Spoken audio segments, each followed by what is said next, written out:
There's a mirror somewhere in your home, and every single day you stand in front of it and look. You check your hair, you check your face, you make sure everything is in order, and then you walk away. But here's the thing that nobody talks about. The mirror shows you your face. It does not show you your soul, and the part of you that nobody ever sees. Not in any mirror, not in any photograph, not in the careful image you have constructed for the world. That is the part that is running your entire life.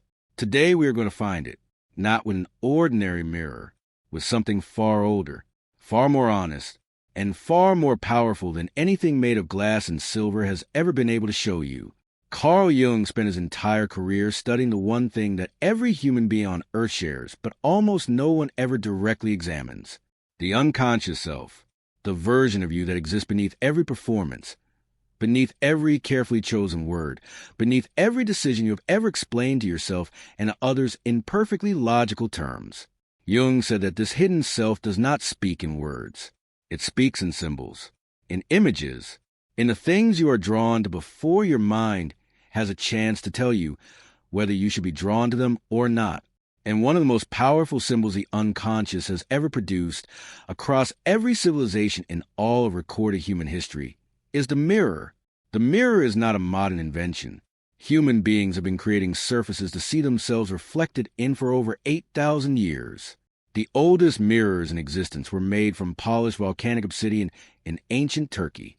And from the very beginning, from the very first moment a human being looked into a reflective surface and saw themselves looking back, something happened in the human psyche that went far beyond simple vanity. The mirror became sacred. It became terrifying. It became one of the most spiritually and psychologically charged objects in the entire history of human culture. Because the mirror does not just show you what you look like. The mirror raises the oldest and the most unsettling question the human mind has ever produced. Who is looking? Jung was fascinated by mirrors, not the physical object, but what the mirror represents in the deepest architecture of the human unconscious. He wrote about the mirror as a symbol of self-reflection in its truest and most complete sense. Not the self-reflection of vanity, not the checking of surfaces and appearances, but the terrifying and necessary act of genuinely looking at who you actually are beneath everything you have learned to show the world. He said most people spend their entire lives standing in front of the mirror and seeing only what they want to see, only what is comfortable to see, only what confirms the story they have already decided to tell about themselves. And the parts of themselves that the mirror is actually trying to show them, the parts they glance away from, the parts they adjust their angle to avoid, those are the parts that need to be seen most urgently. In a moment, I am going to describe 5 ancient mirrors to you. 5 mirrors from 5 completely different civilizations separated by thousands of miles and thousands of years. Each one of these mirrors was considered sacred in its culture of origin.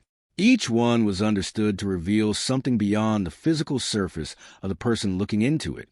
And each one, in the framework of Jungian psychology, is connected to a specific aspect of the unconscious self that is trying to be seen, trying to be acknowledged, trying to be finally, honestly, completely looked at. I want you to do one thing, and one thing only. As I describe each mirror to you, I want you to notice which one creates a response inside you that is not a thought, not an aesthetic preference, not a considered opinion about which mirror is most beautiful or most interesting. I want you to notice which one creates a feeling, a pull, a recognition, something that says yes from a place inside you that is deeper than your reasoning mind. That response is not accidental. That response is your unconscious communicating in the only language it has, the language of symbols and instinct and the truth that exists before thinking begins. Here are your 5 ancient mirrors. The first mirror is the ancient Egyptian bronze mirror. Picture a perfectly circular disc of polished bronze, warm and deep in color like captured sunlight, held in a handle carved in the shape of a papyrus stem, rising from a lotus flower at the base. The reflective surface is burnished to a deep amber gold. When you look into it, your reflection is warm, slightly softened, bathed in a golden light that makes everything look both more beautiful and more ancient than it actually is. Around the edge of the disc run hieroglyphic engravings, not decorative, but inscribed with specific intention, each symbol carrying meaning about the soul and its journey. The metal itself carries 3,000 years of age. The patina in the recessed areas is deep green and copper brown. This mirror was held in the hands of Egyptian queens and priestesses. It was used not just to arrange hair and cosmetics, but in sacred ritual, to commune with the divine, to see beyond what ordinary vision could reach. The second mirror is the Aztec obsidian mirror. Picture a thick disk of pure volcanic black obsidian, polished to a surface so smooth and so dark it does not reflect light so much as it absorbs it. Looking into this mirror is not like looking into glass. It is like looking into still, perfectly black water, into a depth that continues far beyond the physical surface of the stone. The frame around the disc is carved obsidian with serpents wrapping the border, their scales individually rendered, their bodies intertwined in a continuous loop. Tiny pieces of turquoise are inlaid in a pattern around the edge, each one a point of color in the surrounding darkness. This was the mirror of Tezcatlipoca, the Aztec god of the night sky, of darkness, of the smoking mirror. The ancient Aztecs believed this mirror did not show you your face. It showed you your fate. It showed you what was actually true about you rather than what you prefer to believe was true.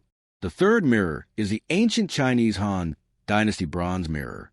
Picture a perfectly circular bronze disc, but unlike the Egyptian mirror, this one is most extraordinary on its reverse side, a surface of breathtaking intricacy covered in 12 animals of the Chinese zodiac, rendered in perfect relief, surrounded by geometric patterns of extraordinary precision, surrounded by a further ring of ancient Chinese characters, surrounded by a final outer ring of cloud and mountain forms. The front reflective surface is polished silver bronze, but it is the back, the hidden face of this mirror, that carried the greatest significance. In Han Dynasty China bronze mirrors were buried with the dead to protect the soul on its journey. They were exchanged between lovers as tokens of loyalty. They were placed in the foundations of houses as protection against evil. This mirror was understood to carry power not in what it showed on its reflective surface, but in what was hidden on the face that could not be seen. The fourth mirror is the Venetian Renaissance glass mirror. Picture an ornate oval frame of deep gold gilded wood, carved with acanthus leaves curling at every corner. The wood so heavily worked with decoration that the frame itself is almost more significant than what it contains. Inside the frame, the glass is slightly wavy in the way of antique Venetian glass, created when the craft of mirror making was so new and so extraordinary that Venice kept it a state secret for over a century, threatening mirror makers with death if they tried to leave the island of Murano and take their knowledge elsewhere. The reflection in this glass is not perfectly flat. It breathes slightly. It has a quality of movement, even when everything in front of it is still. Dark spots appear at the corners of the glass where the silver backing has aged over 400 years. This mirror was made to hang in a palace. It was made to reflect power and beauty, and the carefully maintained performance of an aristocratic life. But the slight waviness in the glass means that nothing it reflects is quite exactly as it appears. The fifth mirror is the Japanese sacred Yata no Kagami. Picture a perfectly circular disc of polished ancient bronze, one of the 3 imperial treasures of Japan, so sacred that it has not been displayed publicly in over 1,000 years. Unlike every other mirror I have described to you, this one has no decoration at all, no engravings, no frame, no handle carving, no inlaid stones, nothing. The surface is absolutely plain and absolutely perfect. The simplicity is not absence. It is the most deliberate and the most powerful design choice ever made in the history of sacred objects. The Yata no Kagami is said to reflect only truth, not the truth you want to see, not the truth that is comfortable, not the truth that confirms what you already believe about yourself, the truth that exists whether you are ready for it or not. In Japanese Shinto tradition, this mirror is the physical home of the sun goddess Amaterasu. Looking into it is understood to be the most honest thing a human being can do. Have you chosen your mirror? Hold it in your mind. Feel the quality of the pull that brought you to it. And now let us find out what is being reflected back to you. If you chose the Egyptian bronze mirror, your unconscious is speaking about something that Jung identified as the central psychological task of what he called the golden shadow. And I need to explain this carefully because the golden shadow is one of the least understood and most important concepts in all of Jungian psychology. Most people, when they hear the word shadow, think of the dark parts, the anger, the jealousy, the impulses we are ashamed of, but Jung identified an equally significant an equally hidden dimension of the shadow that he called the golden shadow, the parts of ourselves that are not dark but luminous, the gifts we have never been able to fully claim, the qualities we admire intensely in others because we cannot bring ourselves to recognize them in ourselves, the light we carry that we've been too afraid, too humble, too conditioned to allow to shine without apology. The Egyptian bronze mirror bathes everything in warm golden light. It makes your reflection beautiful in a way that ordinary mirrors do not. And the person who is drawn to this mirror today is someone who's been looking at themselves in the wrong light for a very long time, not seeing the gold, not seeing the gifts, not seeing the extraordinary quality of who they actually are, because the mirror they have been using has been calibrated by other people's opinions and other people's limitations and the accumulated evidence of every time someone made them feel like too much or not enough. The Egyptian mirror is asking you to look again, in the right light, not to become arrogant, not to perform confidence you do not feel, but to genuinely, honestly, carefully look at what is actually there. The gold has always been there. The mirror you chose today is the one that can show it to you if you are willing to look. If you chose the Aztec Obsidian mirror, your unconscious has made the most courageous choice available today. And I want you to sit with that for a moment before we go further. The Obsidian mirror is the mirror of Tezcatlipoca, the smoking mirror, the god of the night sky, the god of what is hidden. The ancient Aztecs called this mirror the mirror that shows fate. And the reason it shows fate, in the deepest psychological understanding of what fate actually means, is that fate is not what happens to us. Fate is the pattern that runs beneath everything that happens to us. The unconscious pattern that we did not consciously choose, but that shapes every choice we make, every relationship we enter, every door we walk through, and every door we turn away from. The person who chose the Obsidian mirror today is someone who has been confronted recently with a pattern, perhaps a relationship that has ended the same way a previous relationship ended, perhaps a situation at work that feels uncomfortably familiar, perhaps the recognition, quiet and persistent and impossible to fully ignore, that something keeps repeating, that the same theme appears in different costumes across the different chapters of your life. Jung called this a compulsion to repeat, the unconscious mind's way of returning to unresolved material again and again until it is finally brought into consciousness and resolved.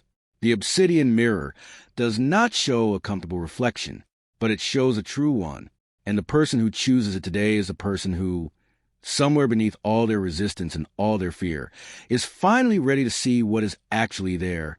That readiness is not a small thing. It is, in Jung's understanding, the beginning of everything that matters. If you chose a Chinese Han Dynasty bronze mirror, your unconscious has chosen the mirror whose greatest significance is on a face that cannot be seen, the hidden face, the reverse side that carries all the meaning and all the power, while the reflective surface presents what appears to be an ordinary front to the world. And the person who is drawn to this mirror today is someone who has been living this exact dynamic for a very long time. What you present to the world, your public face, your social self, your carefully maintained front, is functional and credible and may even be genuinely impressive. But it is not where the real content of who you are actually lies. The real content is on the hidden side, the inner life of extraordinary richness and complexity, the thoughts that never get spoken, the feelings that never get shown, the depth of understanding that stays permanently beneath the surface because you learned very early that the world was not reliably safe for the real you. Jung wrote about this dynamic as the overinvestment in persona at the expense of the authentic self. When we pour too much energy into the public face we present, the inner life is starved. It goes without acknowledgement, without expression, without the oxygen of being seen and recognized by at least one other person who can handle the full complexity of who we actually are. The Han Dynasty mirrors were placed in the foundations of homes as protection. They were buried with the dead as companions on a journey through unknown territory. The mirror you chose is asking you whether the hidden face, the real face, the face that is far more intricate and far more extraordinary than anything you show on the outside, is getting any of the protection and companionship it deserves. If you chose a Venetian Renaissance glass mirror, your unconscious is speaking about something Jung identified as one of the most sophisticated and most exhausting psychological adaptations a human being can develop, The Venetian mirror was made to hang in palaces. It was made to serve the performance of power and beauty and social position. Venice kept the secret of its creation under penalty of death, because this mirror was a technology of reflection, so advanced it gave whoever possessed it an advantage over everyone who did not. And the person who is drawn to this mirror today has developed a psychological equivalent of exactly this. A capacity for reflection, for reading situations, for understanding social dynamics, for navigating complexity, that is so advanced it has become both your greatest gift and your most significant source of isolation. The slight waviness in the Venetian glass means that nothing it reflects is quite exactly as it appears. And this is the deepest truth of what your unconscious is communicating today. You see the waviness in everything. You see the slight distortion in what people present, the gap between what they say and what they mean, the distance between how things appear and how they actually are. You have always seen this, and it has always made you slightly lonely, because most people are not aware that the glass is wavy. They think what they see is exactly what is there. You know better, and knowing better is both a gift and a kind of exile. The Venetian mirror is not asking you to stop seeing the waviness. It is asking you to find at least one other person who can see it with you. If you chose the Japanese sacred Yata no Kagami, your unconscious has chosen the mirror that most people glance at and then look away from. Because simplicity, when it is this complete and this deliberate, is one of the most confronting things a human ego ever encounters. There is nothing to look at except yourself. No decoration to distract you. No frame to admire. No craftsmanship to appreciate. Nothing between you and your reflection. Just you, exactly as you are, and the mirror that shows only truth. Jung spent the second half of his career writing about what he called the confrontation with the self, the moment in psychological development when a person can no longer hide from who they actually are behind their achievements, their relationships, their roles, their carefully maintained sense of who they are supposed to be. This confrontation is not a crisis, though it often feels like one. It is a homecoming. It is a moment when all the energy that has been invested in everything external begins to turn inward, toward the thing that has been waiting at the center of the psyche since before you had a name for it. The Yata no Kagami in Japanese tradition is the home of the sun goddess, the source of light, not reflected light, not borrowed light, the original source. Your unconscious chose this mirror today because something in you has done borrowing light from external sources, from other people's approval, from achievements that are significant but feel somehow hollow, from identities that fit but do not quite feel like yours. Something in you is ready to look directly at the source, without decoration, without adjustment, without the slight waviness of performance, just the truth, exactly as it is. An extraordinary thing that Jung discovered, the thing that every person who has ever had this confrontation has found on the other side of it, is that the truth, the real, unedited, unmanaged truth of who you are, is not something to be afraid of. It is the only thing that was ever actually worth seeing. Whatever mirror called to you today, I want to leave you with something that stays. Carl Jung, near the end of his long life, was asked what he believed the purpose of human existence was, and he said that he believed it was this: to kindle a light in the darkness of mere being, not to build something, not to achieve something, not to become something that the world could recognize and applaud, but to kindle a light in the darkness, in the specific, personal, unrepeatable darkness of your own interior. The mirror you chose today did not show you your face. It showed you where the light is. What you do with that is entirely, completely, and beautifully yours.